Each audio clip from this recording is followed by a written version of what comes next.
গাজরের শাহী হালুয়া।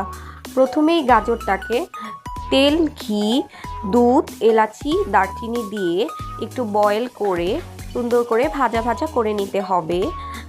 ভাজা ভাজা হয়ে এলে নামানোর আগে ঘি দিয়ে দিতে হবে। ঘিটা শেষ পর্যায়ে দিলে এটার ফ্লেভারটা খুব ভালো আসে। আমি 2-3 চামচের মতো ঘি দিয়ে নিয়েছি। তারপরে আরেকটু সুন্দর করে ভাজা ভাজা করে নিয়েছি এবং কিছুটা গুঁড়া দুধ দিয়েছি। এখানে শেষে গুঁড়া দুধটা দিলে এটা একটা মাওয়ার ফ্লেভার আসে এবং দুধটা যখন একটু দানা দানা হয় তখন টেস্টটা আরও ভালো আসে। আর এটাকে এমনভাবে ভাজা ভাজা করতে হবে যাতে করে এটার ভিতরে কোনো পানি অবশিষ্ট না থাকে, একদম ড্রাই হয়, তাহলে শেপ দিতে সহজ হয়। তারপরে হচ্ছে যে যার ইচ্ছা ডিজাইন করে বা শেপ করে বা বরফি কেটে হালুয়াটাকে সার্ভ করে নিতে পারেন।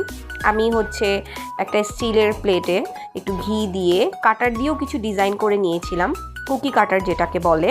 কেউ চাইলে হাতে বরফি কেটেও করতে পারেন অথবা এরকম করে গোল গোল করে ফ্লাওয়ার্স তৈরি করে নিতে পারেন। ফ্লাওয়ার তৈরি করেও কিন্তু সুন্দর করে ডিজাইন করে নেওয়া যেতে পারে যদি কারো কাছে কাটার না থাকে। আমি এখানে একটা সুন্দর ফ্লাওয়ার্স বানাচ্ছিলাম। এই ফুলটা দেখতে আমার খুব ভালো লাগে কারণ আমার মা এরকম করে ডিজাইন করতো। এখন হচ্ছে এটাকে আমি একটা ফ্লাওয়ার্স বানিয়েছি, আমি এটার সাথে এই জন্য একটু অ্যাড করে দিলাম। এই ফ্লাওয়ার্সটা আমার করতে অনেক ভালো লাগে। তারপরে হচ্ছে এটাকে একটু বাদাম দিয়ে ডেকোরেশন করা যেতে পারে। বাদাম দিয়ে ডেকোরেশন করলে কিন্তু দেখতে অনেক সুন্দর লাগে। কিশমিশও দিয়ে দেওয়া যেতে পারে, আমি কিশমিশটা এখানে দিইনি, আমার এভাবে বাদাম দিয়ে ডেকোরেশন করা হয়েছে।